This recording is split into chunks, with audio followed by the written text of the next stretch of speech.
Hello बच्चों, जय हिंद बच्चों। आज का जो टॉपिक है वो क्लास 11th जीपी का टॉपिक है। इंपॉर्टेंट क्वेश्चन है और जीपी का हम एक एक क्वेश्चन एनसीईआरटी का एक एक क्वेश्चन जो है आप लोग को वीडियो के माध्यम से आप तक पहुंचाएंगे, क्योंकि इसमें बेसिकली होता है क्या है, जो पेपर होता है जीपी का खास के एक्सरसाइज में, तो एनसीईआरटी का क्वेश्चन ज्यादा एनसीईआरटी से बाहर नहीं ले जाता है, एनसीईआरटी तक ही क्वेश्चन रखता है। तो स्कूल वाले ने भी जो है सो, क्योंकि थोड़ा सा टफेस्ट चैप्टर माना जाता है, तो उस हिसाब से इस चैप्टर को हम आज कंप्लीट करेंगे और इसके एकदम छोटा छोटा वीडियो बना करके आप तक पहुंचाएंगे, ताकि आप जो है सो आराम से समझ सके, इजी वे में सॉल्व कर सके एनसीईआरटी को। तो चलिए स्टार्ट करते हैं।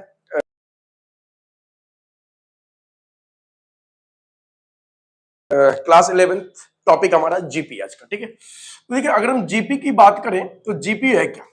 जीपी बेसिकली पूरा नाम क्या है? Geometric progression. क्या नाम है इसका? Geometric progression. ध्यान समझ रहिएगा, पूरा नाम इसका ज्योमेट्रिक प्रोग्रेशन है। अब जब ज्योमेट्रिक प्रोग्रेशन की बात करें तो ज्योमेट्रिक प्रोग्रेशन, अब ये होता क्या? देखिए, जैसे कि हमने क्लास 10th में एपी पढ़ा था, अगर याद हो, ध्यान हो आप लोगों को, तो क्लास 10th में हम लोग क्या पढ़े थे? एपी पढ़े थे। उसी एपी का जो है ये दूसरा एक पार्ट है, ऐसे समझ सकते हैं, दूसरा एक पार्ट ही समझ सकते हैं। क्यों, कैसे समझ सकते हैं? देखिए ध्यान से, हम लोग एपी में क्या पढ़े थे, कोई रिमाइंड कराते हैं, अपने आप जीपी समझ में आ जाएगा। तो जैसे कि हम एपी में पढ़ रहे थे, एपी में एक सीक्वेंस होता था हमारा, जैसे सीक्वेंस क्या होता था, 2 4 6 8 डॉट डॉट डॉट, उसके बाद क्या होता था 5 10 15 डॉट डॉट डॉट, इस तरह की सीक्वेंस होता था। उसके बाद यहाँ पे हमें नंबर ऑफ टर्म निकालना होता था या सम निकालना होता था, कई सारी चीजें होती थी। तो वहां पे हम लोग क्या देखते थे, जो फर्स्ट वाला वैल्यू है इसको हम लोग क्या बोलते थे? First term. और फर्स्ट टर्म को किस लेटर से इंडिकेट करते थे? स्मॉल ए से। तो a is equal to a1 is equal to a और इज इक्वल टू कितना? 2। यानी फर्स्ट टर्म जो होता था वो हम इसको a से इंडिकेट करते थे और वैल्यू क्या हमारा 2 होता था। ये सिंपल सी कहानी है। तो फर्स्ट टर्म के बाद क्या होता था, उसके बाद हमें एपी है कि नहीं, ये सीक्वेंस जो है, ये सीरीज जो है एपी है कि नहीं, इसको चेक करने के लिए क्या करते थे? कॉमन डिफरेंस निकालते थे। क्या निकालते थे? Common difference. ध्यान से समझते रहे ना, कॉमन डिफरेंस। अब कॉमन डिफरेंस की बात करें तो कॉमन डिफरेंस को हम लोग क्या लिखते हैं? स्मॉल डी लिखते हैं। तो कॉमन डिफरेंस कैसे निकालते थे? Second term minus first term is equal to third term minus second term, इसी तरीके से लिखते थे। ध्यान समझना बच्चों, कॉमन डिफरेंस, कॉमन डिफरेंस को हम लोग क्या करते हैं? स्मॉल डी से इंडिकेट करते हैं। और इसको फाइंड आउट कैसे करते हैं? तो सेकंड टर्म में से फर्स्ट टर्म माइनस करेंगे, थर्ड टर्म में से सेकंड टर्म माइनस करेंगे, फोर्थ टर्म से थर्ड टर्म माइनस करेंगे। अगर सबका डिफरेंस एक ही वैल्यू आ गया, यानी कॉमन आ गया, तो इसका मतलब ये क्या है? एपी है। इसका मतलब क्या होता है? ये एपी है। यही चीज हम लोग पढ़े थे, देखना। और जैसे सेकंड टर्म कितना? 4 माइनस फर्स्ट टर्म कितना है? 2। यहां पे थर्ड टर्म कितना है? 6। सेकेंड टर्म कितना है? 4। तो सबका वैल्यू आप देख लो 2 ही आ रहा है। अगर सबका वैल्यू 2 आ रहा है, इसका मतलब क्या हुआ? इसका मतलब ये हुआ, जो ये पूरा जो सीक्वेंस है, क्या हमारा ये जो पूरा सीरीज है वो एपी के फॉर्म में। इन एपी के फॉर्म का मतलब हो गया जो कॉमन डिफरेंस सबका सेम आना चाहिए। आगे इतना समझ में? तो उसी हिसाब से अगर देखें तो ये हमारा एपी का टर्म है। अब एपी से जीपी कैसे बनेगा वो ध्यान से समझना, देखना बच्चों। अब हम जीपी को समझा रहे हैं, इसको रखना साइड में, हम आपको जीपी समझा रहे हैं, अपने कंपेयर करेंगे, अपने आप समझ में आ जाएगा। अगर हम जीपी की बात करें तो कोई एक टर्म लेते हैं, जैसे 2 4 8 16 डॉट डॉट डॉट। अब जीपी क्या होता है? जीपी में भी एक दो बातें तो सेम है। क्या? जैसे फर्स्ट टर्म है, तो फर्स्ट टर्म को हम लोग क्या लिखेंगे? ए ही लिखेंगे, जो हमारा क्या 2 है। जो फर्स्ट टर्म है A1, ये हमारा क्या है? ए ही है, जो हमारा क्या 2 है। कोई दिक्कत नहीं उसका। उसके बाद अगर देखें तो इस जैसे इसमें कॉमन डिफरेंस होता था, जैसे इसमें कॉमन डिफरेंस होता था, तो जीपी में क्या होता है? कॉमन रेशियो होता है। क्या होता है? कॉमन रेशियो होता है। तो कॉमन रेशियो को अगर समझे तो कॉमन रेशियो को हम लोग आर लिखते हैं। क्या लिखते हैं? आर लिखते हैं। कॉमन रेशियो को क्या लिखते हैं? स्मॉल आर से इंडिकेट करते हैं। तो कॉमन रेशियो का मतलब क्या हो गया? सेकेंड टर्म अपॉन में first term equal to third term upon में second term, fourth term upon में थर्ड टर्म। यानी हर एक सेकेंड टर्म, जैसे कि देख लो यहाँ पे सेकेंड टर्म कितना है? 4। फर्स्ट टर्म कितना है? 2। थर्ड टर्म देख लो, थर्ड टर्म कितना है? 8। सेकेंड टर्म कितना है? 4। फोर्थ टर्म कितना है? 16। और थर्ड टर्म कितना? 8। अब इस सब के वैल्यू को आप चेक कर लो, आपको कॉमन रेशियो मिलेगा। कॉमन रेशियो बोले तो 2 इजकल टू 2 इजकल टू 2 मिल रहा है। तीनों का वैल्यू क्या आ गया? 2 2 2 आ गया। इसी को हम लोग जीपी बोलते हैं। First term as it is, AP में कॉमन डिफरेंस निकलता है, जीपी में क्या निकलता है? कॉमन रेशियो निकलता है। क्या निकलता है? Common ratio. यहां पे निकलता है कॉमन डिफरेंस, और जीपी में क्या निकलता है? कॉमन रेशियो निकलता है। इतना तो क्लियर हो गया होगा। तो ए फर्स्ट टर्म समझ में आ गया, कॉमन रेशियो समझ में आ गया। अब इसका nth टर्म निकालना समझेंगे, सीखेंगे, ध्यान से समझना बच्चों। nth टर्म कैसे सीखेंगे, nth टर्म को देखना।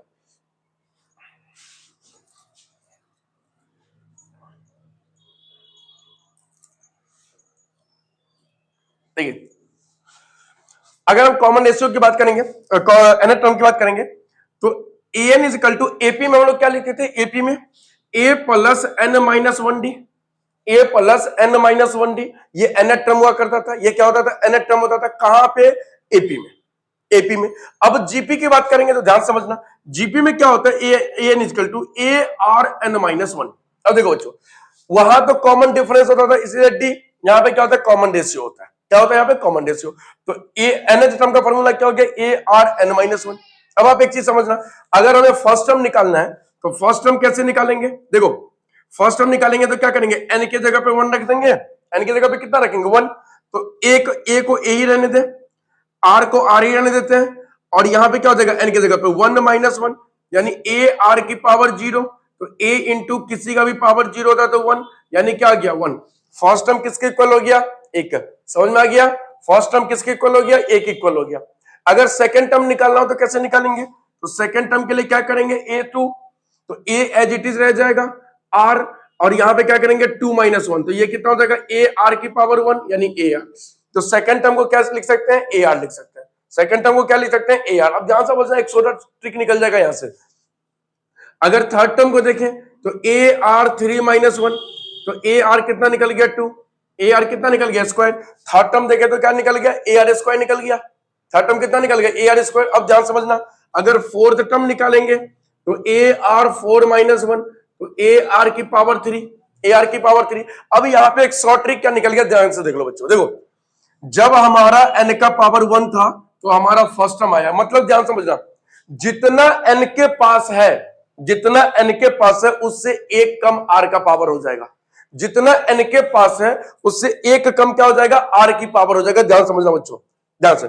जैसे देखो, यहां पे एन की पावर 2 है तो आर की पावर कितना हो गया, 1। यहाँ पे एन का वैल्यू कितना, एन की जगह पे कितना है, 3, तो आर की पावर कितना हो गया, 2। यानी जितना एन के पास वैल्यू है उससे एक कम आर का पावर हो गया। अब देखो, यहाँ पे एन का वैल्यू कितना, 4, तो यहाँ पे ये आर का वैल्यू कितना हो गया, 3 हो गया, यानी एन माइनस 1 हो गया। तो अब आप nth टर्म में किसी का भी फॉर्मूला एकदम शॉर्ट ट्रिक से निकाल सकते हो। एग्जांपल के तौर पे देख लो, देखो जैसे हमें 50 टर्म का निकालना है, किसका टर्म का निकालना है, 50 टर्म का, तो डायरेक्ट फॉर्मूला कैसे लिखेंगे, A R 50 minus 1, A R 49, एक कम। एन का वैल्यू जितना है उससे एक कम कहां पे आ जाएगा, आर का पावर आ जाएगा।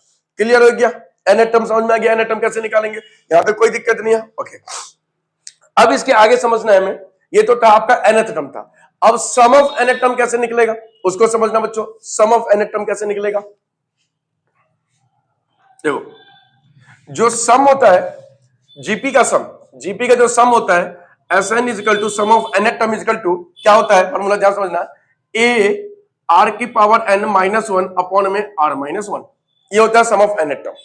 सम ऑफ nth टर्म होता है, लेकिन इसमें एक नहीं दो फॉर्मूला होता है, ध्यान समझना। एक तो एस एन का फॉर्मूला ये हो गया, एक एस एन का फॉर्मूला होता है ए 1 माइनस आर की पावर एन 1 माइनस आर।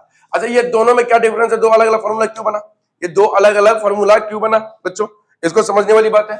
दो अलग अलग फॉर्मूला क्यों बना, अब देखना इसको, ये दो अलग अलग फॉर्मूला क्यों बना। देखो यहां पे ए आर एन माइनस 1, यानी यहां पे आपको क्या दिख रहा है, जो आर में से 1 माइनस हो रहा है, और यहां पे क्या दिख रहा है, 1 में से आर माइनस हो रहा है। बस यहीं पे सारा खेल है इसका। क्या खेल है इसको, देखो देखो, अगर हमारे पास आर का वैल्यू ग्रेटर देन 1 हो रहेगा, अगर आर का वैल्यू ग्रेटर देन 1 रहेगा तो फॉर्मूला एस एन का ये आ जाएगा। और अगर आर का वैल्यू लेस देन 1 है, अगर आर का वैल्यू लेस देन 1 है तो एस एन का फॉर्मूला ये लगेगा। ध्यान समझना, क्यों, अगर आर का वैल्यू 1 से छोटा होगा तभी तो 1 में से आर माइनस हो पाएगा, तभी तो 1 में से आर माइनस हो पाएगा।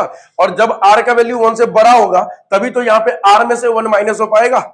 तो इसलिए यहाँ पे कितना फॉर्मूला लगेगा, दो फॉर्मूला लगेगा, अकॉर्डिंग टू आर, यानी रेशियो, कॉमन रेशियो के हिसाब से हमारा क्या होगा, ये इसमें फॉर्मूला लगेगा। तो इतना भी समझ में आ गया, बेसिक पूरा जीपी क्लियर हो गया। चलो बच्चों हम चलते हैं एक्सरसाइज पे। एक्सरसाइज का क्वेश्चन लेते हैं, एनसीईआरटी का एक एक क्वेश्चन लेते हैं, फिर उसके बाद हम आपको रेफरेंस से भी करवाएंगे।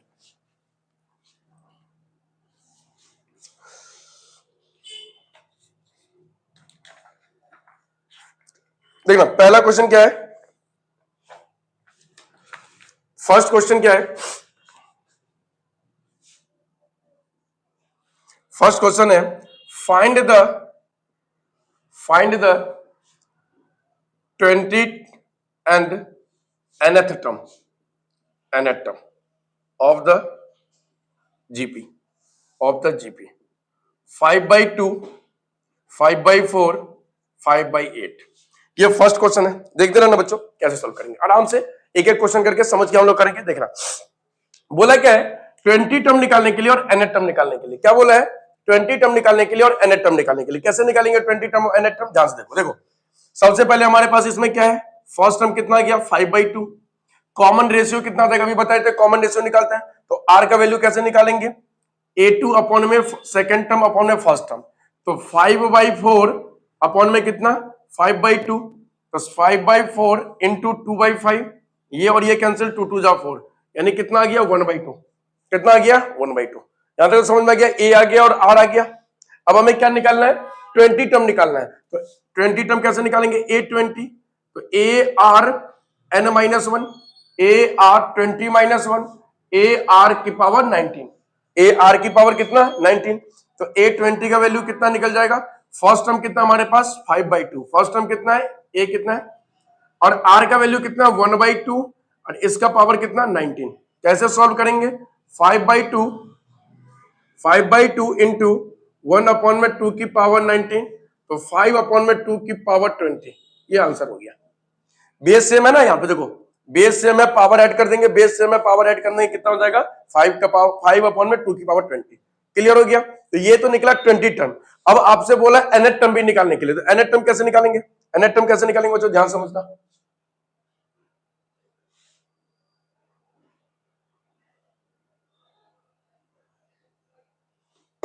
देखना nth टर्म कैसे निकालेंगे, तो nth टर्म का फॉर्मूला क्या होता है, ar n-1, तो a का वैल्यू कितना हमारे पास 5/2, r का वैल्यू कितना है 1/2 और n का वैल्यू तो नहीं पता, n-1, ये कितना निकल जाएगा 5/2, यही रह जाएगा, यहीं पे छोड़ देते इसको यहीं पे छोड़ देते, ar n-1, ये वैल्यू क्या निकल जाएगा, ऐसे ही निकल जाएगा, यहाँ पे छोड़ दीजिए इसको, ये हो गया आंसर। तो ये nth टर्म हो गया और ये क्या हो गया हमारा 20 टर्म हो गया। तो फटाफट इसको लिख लो बच्चों, अगर कोई दिक्कत है कोई कठिनाई हो तो कमेंट में बताना, ठीक है, बाकी हम इसको फिर से समझाएंगे। तो चलो लिख लो इसको, चलते हैं सेकंड क्वेश्चन की तरफ।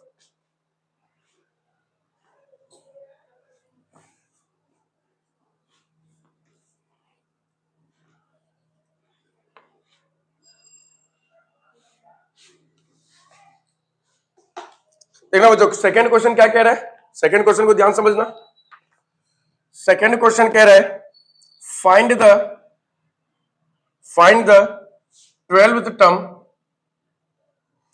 of a AP of a GP whose eighth term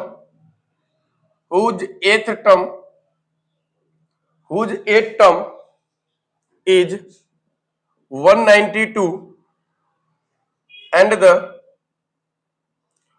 common ratio is 2। Common ratio is 2। देखना मुझे क्या निकालने के लिए बोला है, find the 12 term of GP whose 8 term, आपको 8 टर्म दे रखा है, तो जो दे रखा है गिवन स्टेटमेंट में लिख लेता है। तो 8 टर्म कितना दे रखा है 192, ठीक है। Common ratio r is equal to कितना दे रखा है 2, और निकालने के लिए क्या बोला है 12 टर्म।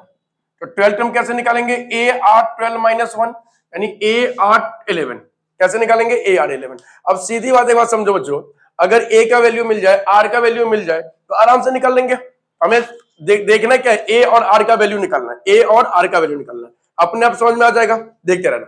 अब आप एक चीज देखो, A8 है, A8 को क्या लिख सकते हैं बताए थे, A8 को क्या करेंगे, जितना n का पावर, जितना n का वैल्यू है एक कम करके कहा आ जाएगा r के पावर पे, तो कितना आ जाएगा AR7। तो a का वैल्यू नहीं पता, अच्छा A8 कितना दे रखा है 192, a का वैल्यू कितना है, a का वैल्यू नहीं पता, a का वैल्यू नहीं पता, r का वैल्यू कितना है 2 की पावर 7। तो सॉल्व कैसे करेंगे, 192 is equal to a into 2 की पावर 7, तो a is equal to 192 upon में 2 2 2 3 बार 4 बार 5 6 7 बार, ठीक है जी। अब इसको सॉल्व कर दो बच्चों, सॉल्व कर दो, तो a इज इक्वल टू कितना निकलेगा, इसको कैंसिल करेंगे 9 2 जा 18 6 जा, इसको करेंगे 4 2 जा 18 8 48 2 2 जा 4 4 से कैंसिल करेंगे तो 12 2 2 जा 4 3 जा 12 यानी a इक्वल टू कितना गया 3/2। a का वैल्यू कितना आ गया 3/2। a का वैल्यू कितना आ गया 3/2। यहां तक तो कोई दिक्कत नहीं है, a का वैल्यू 3/2 आ गया। ओके, अब हमें a12 निकालना है, तो a12 का वैल्यू कैसे निकलेगा ar11, तो a का वैल्यू 3/2, r का वैल्यू कितना है, r का वैल्यू कितना है 2, इसका पावर कितना 11। अब देखो बच्चों यहाँ पे एक 2 है, यहाँ पे 2 की पावर 11 है, तो एक 2 कट जाएगा तो 2 की पावर 10, तो 3 इंटू 2 की पावर 10 यही आंसर हो गया।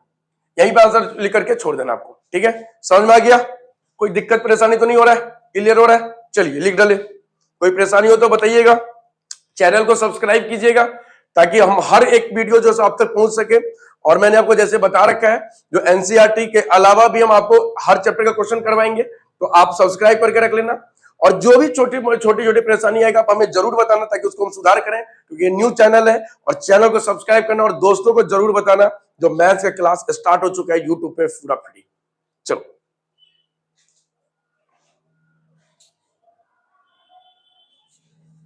Next question, question number third. Question number third बच्चों देखना,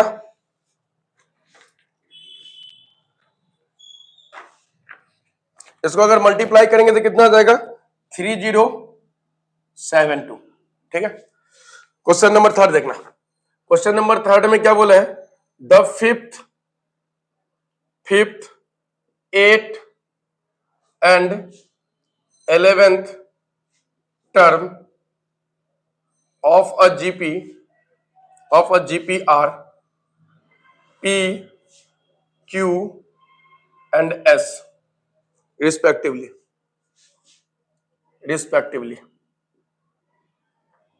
so that Q square is equal to PS, Q square is equal to PS। ये क्वेश्चन है, ये क्वेश्चन है बच्चों, देखना ध्यान से समझना।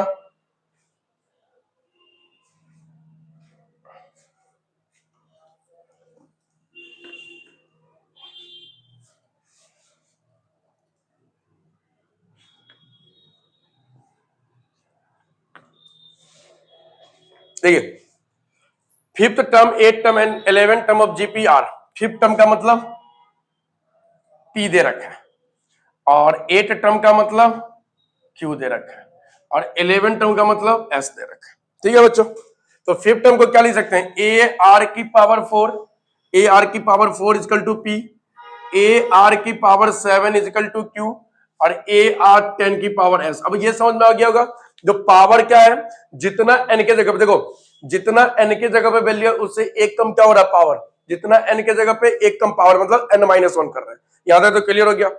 अब देखो P का वैल्यू निकल गया, Q का निकल गया, S का निकल गया, सीधी बात है। अब आप देखो यहाँ पे इसको रख दो और इसमें LHS RHS का वैल्यू रख दो, Q स्क्वायर इक्वल टू क्या हो गया PS। तो Q का वैल्यू कितना है, ए आर की पावर 7 का स्क्वायर और Q का वैल्यू कितना है, सॉरी P का वैल्यू ए आर की पावर 4 इंटू S की कितना है, ए आर की पावर 10। बस LHS RHS हमें करना है, खत्म कहानी। कैसे करेंगे LHS RHS, देखना बच्चों, इसको खोलेंगे तो क्या मिलेगा, इधर देख लो, इसको खोलेंगे तो क्या मिलेगा, a की पावर 2 r की पावर 14 इजिकल टू a की पावर 2 r की पावर 14, a स्क्वायर से स्क्वायर कैंसिल, r की पावर 4 मतलब 1 इजिकल टू कितना हो गया 1, हो गया LHS RHS, खत्म कहानी, इतना ही तो काम करना था। LHS is equal to RHS solve, ये हो गया आंसर। नेक्स्ट क्वेश्चन, आगे बढ़ते हैं बच्चों।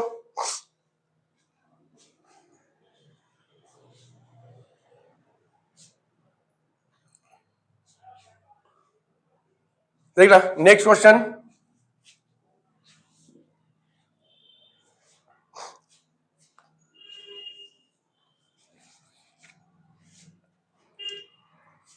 Question number 4, the fourth term of a GP, fourth term of a GP is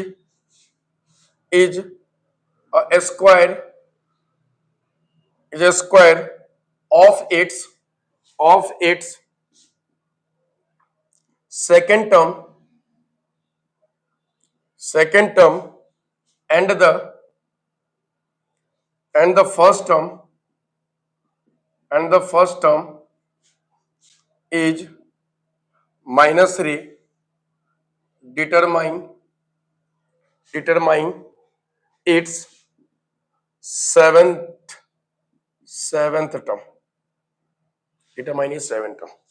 ये क्वेश्चन करना है। दिख रहा है क्वेश्चन? पढ़ दे रहे क्वेश्चन एक बार।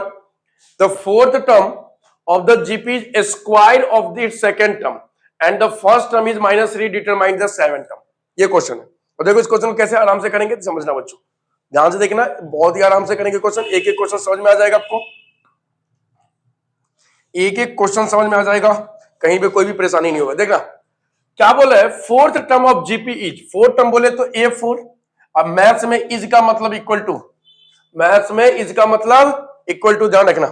तो fourth term equal is square of it second term. तो सेकंड टर्म को क्या लिखते हैं, AR, इसका square term. Fourth term is equal to क्या हो गया, square of its second term, square of its second term, या फिर ऐसे लिख लीजिए A2 सेकंड टर्म का स्क्वायर। ठीक है, फर्स्ट टर्म दे रखा है, फर्स्ट टर्म कितना दे रखा है, A कितना दे रखा है, -3।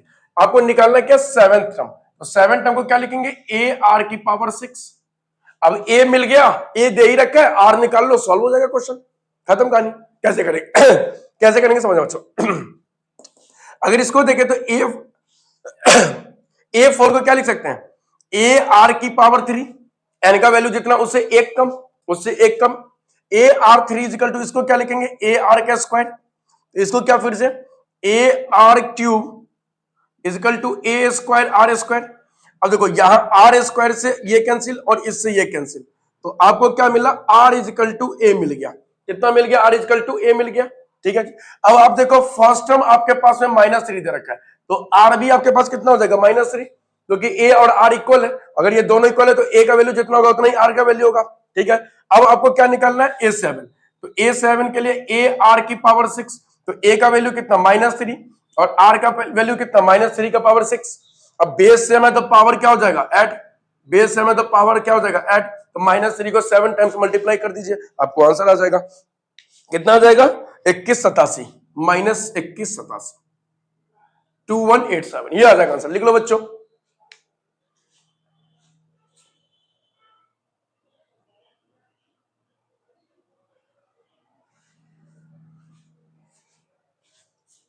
Next question number 5, question number 5।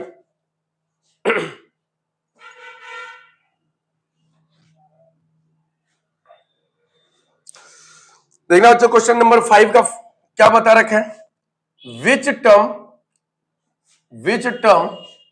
Of the following which term of the following sequence, इसमें कौन सा टर्म जो है तो सीक्वेंस है, ये आपसे मांगा है। ठीक है, चलो देखना।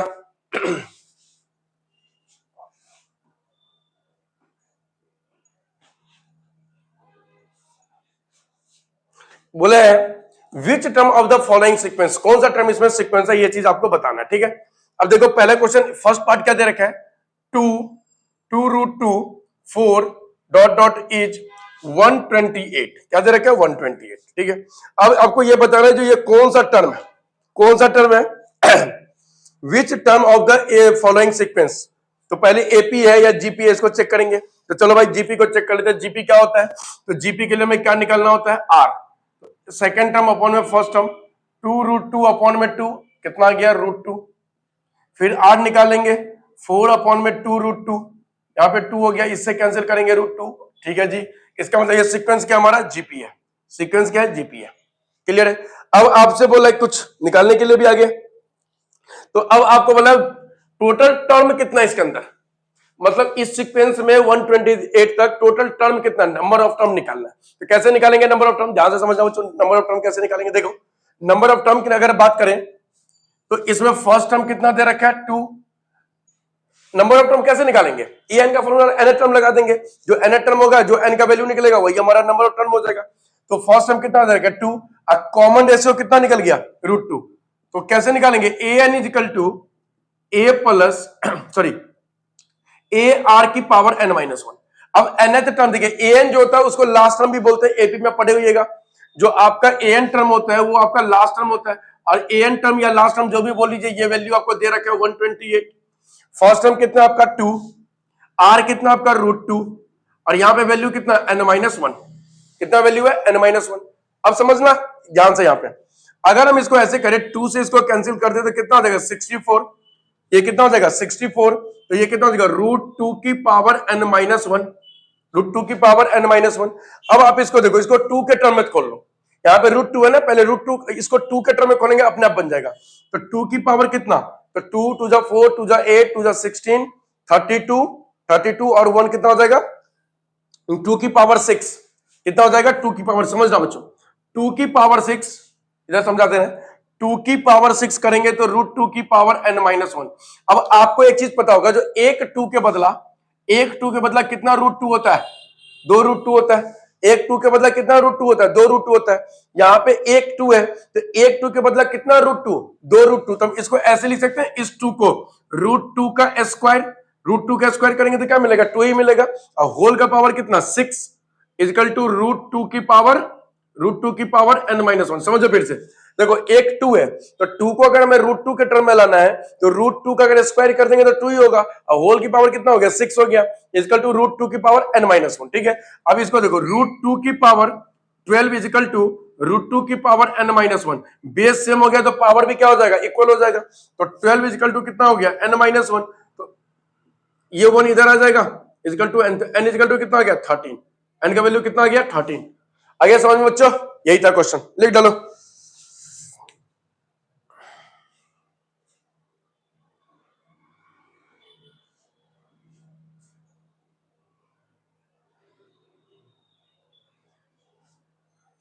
इसका नेक्स्ट पार्ट,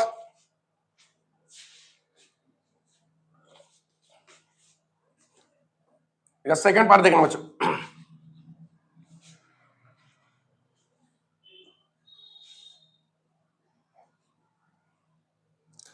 देखिए इसका सेकंड पार्ट क्या बोला है, बी पार्ट है इसका √3 इज 729, कितना दे रखा है 729। अब आपसे मांगा वही सारी चीज, n का वैल्यू निकालो, वही विच टर्म, कौन सा टर्म होगा निकालने के लिए, चलो वही निकालते हैं, इसका कौन सा टर्म है, ध्यान से समझना, ध्यान समझते हैं इस बच्चों, इसको आ रहा होगा समझ में आ रहा होगा। देखो इसमें क्या है हमारा, अगर हम फर्स्ट टर्म की बात करें तो फर्स्ट टर्म कितना है इसमें √3, और कॉमन रेशियो की बात करें तो 3/√3 कैंसिल करेंगे तो कितना आ जाएगा कॉमन रेशियो √3, यानी इसमें फर्स्ट टर्म भी √3 और कॉमन रेशियो भी कितना आ गया √3 आ गया। अब हमें क्या निकालना है, nth टर्म निकालना है। तो nth टर्म के लिए क्या फॉर्मूला होता है, nth टर्म के लिए फॉर्मूला क्या होता है ARn-1। अच्छा an को अभी जस्ट बताए थे, an equal to last term भी होता है, तो आप इसको क्या कर सकते हैं 729 ले सकते हैं, लास्ट टर्म 729, फर्स्ट टर्म कितना हमारा √3 और r का वैल्यू कितना है √3n-1। अब हमें इसका √3n-1 का वैल्यू निकालना है, तो 729 के अपॉन में क्या रख देंगे √3 रख देंगे, 729 क्योंकि यहाँ पे मल्टीप्लाई में तो इधर आके डिवाइड में हो जाएगा। अब इसको क्या कर लो बच्चों, रेशनलाइज कर लो, तो रेशनलाइज करेंगे तो क्या मिलेगा √3 अपॉन में √3, तो क्या मिलेगा 729 √3 अपॉन में 3 इक्वल टू √3 की पावर n-1। 3 से इसको कैंसिल करते हैं, 3 से इसको कैंसिल करेंगे कितना मिलेगा 3 2 जा 6 1 7 6 12 4 3 जा 3 3 जा, यानी क्या मिला आपको √3n-1 equal to √3n-1 equal to 243 √3, यही मिला ना 243 √3 की पावर n-1। अब आपको क्या करना है, इधर LHS में बेस में क्या है √3 है, तो RHS पूरे RHS को हमें √3 के टर्म में लाना है, बस और कुछ नहीं करना है। ध्यान समझो हम क्या बोल रहे हैं, LHS में हमारे पास √3 है, तो RHS को क्या करना है, सारे टर्म को जितने भी ये 243 है √3 है सबको √3 में कंबाइन कर दो, तो उसके बाद बेस सेम हो जाएगा, पावर इक्वल कर देंगे, n का वैल्यू निकल जाएगा। ठीक है, तो √3 का पावर n-1, इसको अगर 343 को करेंगे तो क्या हो जाएगा 3 3 जा 9 9 3 जा 27 27 3 जा 81 27, और इसके बाद 81 3 जा कितना हो जाएगा 3 8 3 24, यानी 3 की पावर 5, 3 की पावर कितना हो गया 5, 3 3 जा 9 3 जा 27 3 जा 81 3 की पावर 5। और ये कितना हो गया √3। तो कितना हो जाएगा √3 की पावर n-1। अब इसको शॉर्ट ट्रिक समझो, एक 3 के बदले कितना √3, एक 3 के बदले कितना √3, 2√3, एक 3 के बदले कितना √3, 2√3। तो यहाँ पे 3 है तो इसको √3 कर दे तो ये क्या हो जाएगा स्क्वायर, इसका पावर क्या हो जाएगा 5 √3। तो √3 का पावर n-1 ये कितना हो जाएगा 5 2 10 और एक √3 यहाँ पे है तो 11, √3 का पावर 11। देखो ये √3 का पावर कितना है 2 और होल का पावर 5, तो 5 2 10 और एक √3 यहाँ पे है तो टोटल √3 कितना हो गया 11 हो गया। बेस सेम हो गया, पावर को क्या कर देंगे, इक्वल कर देंगे। अब देख लो n का वैल्यू कितना आ गया 12 और n का वैल्यू 12 आ गया तो ये हमारा क्या हो गया आंसर, यानी n का वैल्यू निकालना था। लिख डालो बच्चों।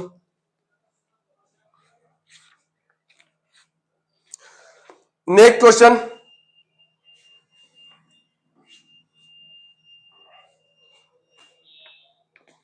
देखो क्वेश्चन नंबर सी क्या है, C part 1/3 1/9 1/27 1/27 dot dot dot is 1/19683। ये 1/3 1/9 1/27 डॉट डॉट डॉट 1/19683। अब इसको सॉल्व करना बच्चों।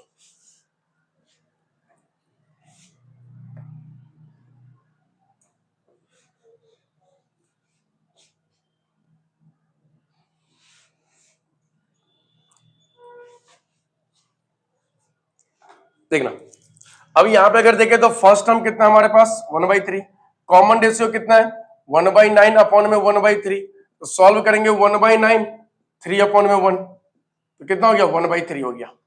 ठीक है, अब हमें यहाँ पे भी क्या निकालना है, nth टर्म निकालना है, n निकालना है। तो फॉर्मूला क्या हो जाएगा an इक्वल टू ARn-1।